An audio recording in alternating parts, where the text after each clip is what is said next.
Let's get to this as well. Donald Trump already cutting deals before he steps foot into the Oval. The president-elect just reacting to the success in Washington, with lawmakers reaching an agreement to prevent a government shutdown at midnight tomorrow.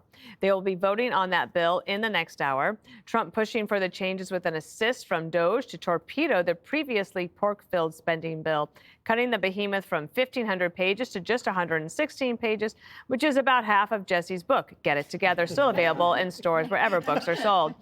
Trump celebrating on Truth, calling it a, quote, very good deal for the American people, and says all Republicans and even the Democrats should do what is best for our country and vote yes. But speaking of those Democrats, boy, oh boy, they did not like Elon Musk's involvement in the negotiations, and they're teaming up with the media to try to drive a wedge between Trump and Musk and crowning Elon as the real president.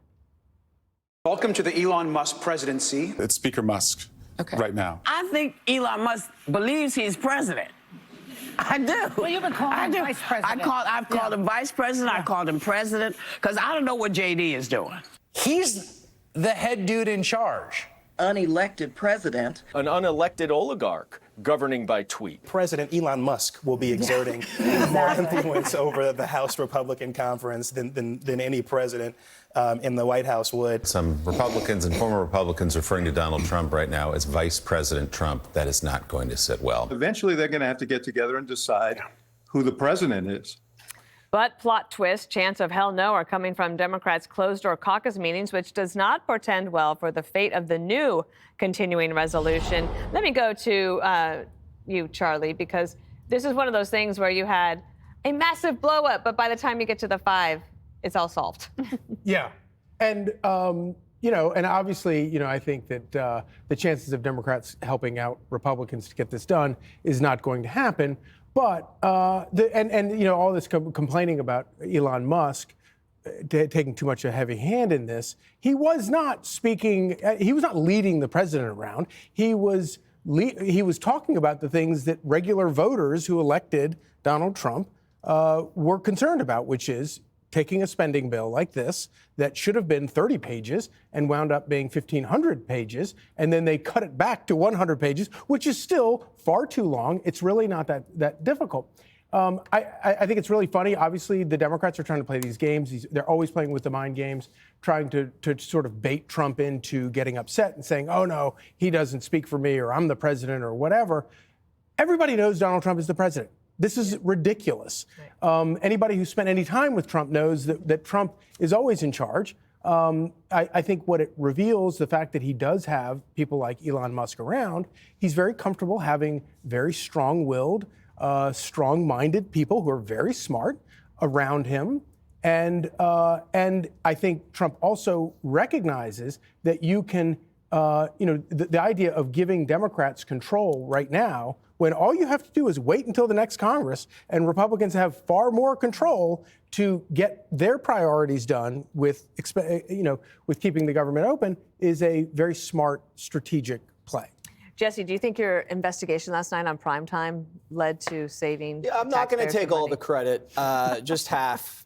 It was Musk and Waters. But you're right, it went from 1,500 pages to 100. And they cut out some brutal stuff. I mean, electric buses. Kamala lost. Why does she get electric buses? You're not allowed to meme.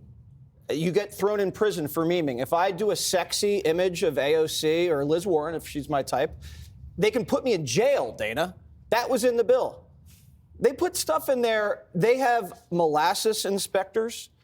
They added inspectors to the inspectors to inspect molasses. $130 million.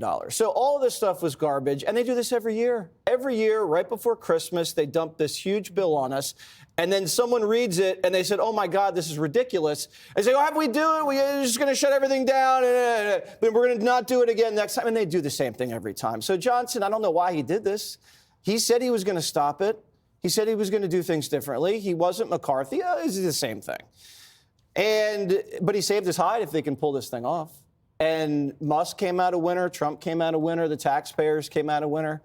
All these people trying to drive wedges between Trump and Musk, it's because they have no power. What else are they going to do? And the Democrats, they don't care if Soros runs their party. They don't care that a Hollywood actor, George Clooney, basically cooed their president. They're mad at Musk. So what? At least Musk is using his power for the people. The people are now in charge because you can read a bill and say this is baloney and you can knock it out of the park. The Democrats would have voted for this anyway. You think the Democrats want to stay around during Christmas? They have no power. They're fighting amongst themselves. The media is not giving them any air cover. Where's the media here? Trying to make Republicans look bad. They didn't even need the media here. Let me go to Judge first and then to Jessica, because you know him better, certainly better than I do. But the whole idea that Musk is somehow getting in front of the president, the media, it's almost as if this is their new lawfare.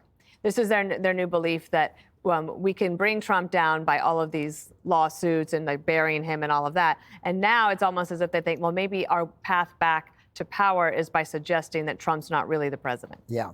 Well, that's not going to do that. That's not going to bode very well for them. Trump promised them that the American people who voted for him, the majority, voted for him and said, look, we want all of this nonsense to end. We want this pork to end. We believe in DOGE. This is what we want. We want to streamline spending. So they can talk about Musk all they want. It's not going to bother Donald Trump at all. Donald Trump is smart enough and he is confident enough to know that in order to get things done, you have to surround yourselves with smart people.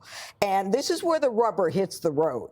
And I'm kind of surprised that Mike Johnson, I mean, did he not understand what Donald Trump was saying? He's been walking around with him for the past few months.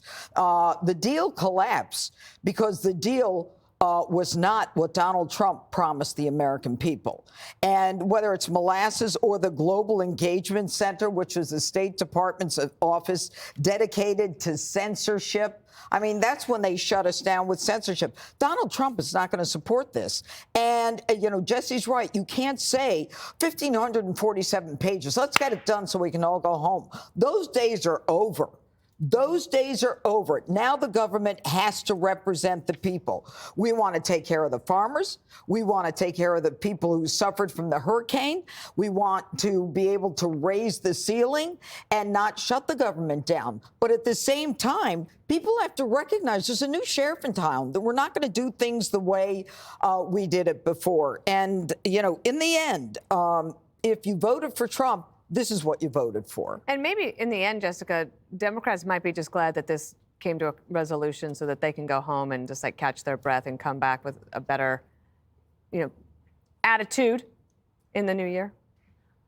I'm not sure about that, and I'm not sure how smooth this is going to be from here. There are a number of members of the Freedom Caucus who have said that they're not going to vote for this because what were deficit hawks when Joe Biden is in office have woken up and said no problem with a 2-year suspension of the debt ceiling. Chip Roy, who's been a staunch supporter of President Trump, a principled conservative, now Trump's going after him. Mike Pence is defending him. So those are where the lines are drawn on the sand, you know. Who should we hang? Who should we not hang on January 6th? He's saying, what are you doing going after someone like Chip Roy, who's saying, where are the spending cuts? And the American public, to your point, they voted for a streamlining that involved spending cuts, which weren't in this bill. They weren't in the bill before, and they're not in this as well. Also, you say the people wanted this. The richest man in the world wanted this. Elon Musk did, and programs that came out of it. What's your problem with a bipartisan cancer research program for $190 million? A drop in the bucket of what this is. Those are the kinds of things that came out of this.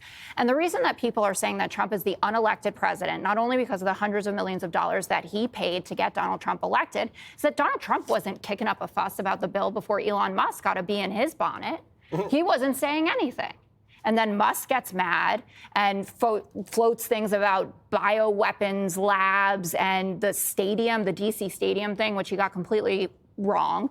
And suddenly this is happening. So I don't want anyone to have a day without their paycheck, let alone during the holidays. And Donald Trump suffered through this. Remember when he closed the government for 35 days over the holidays, and his public perception tanked a little bit at that moment.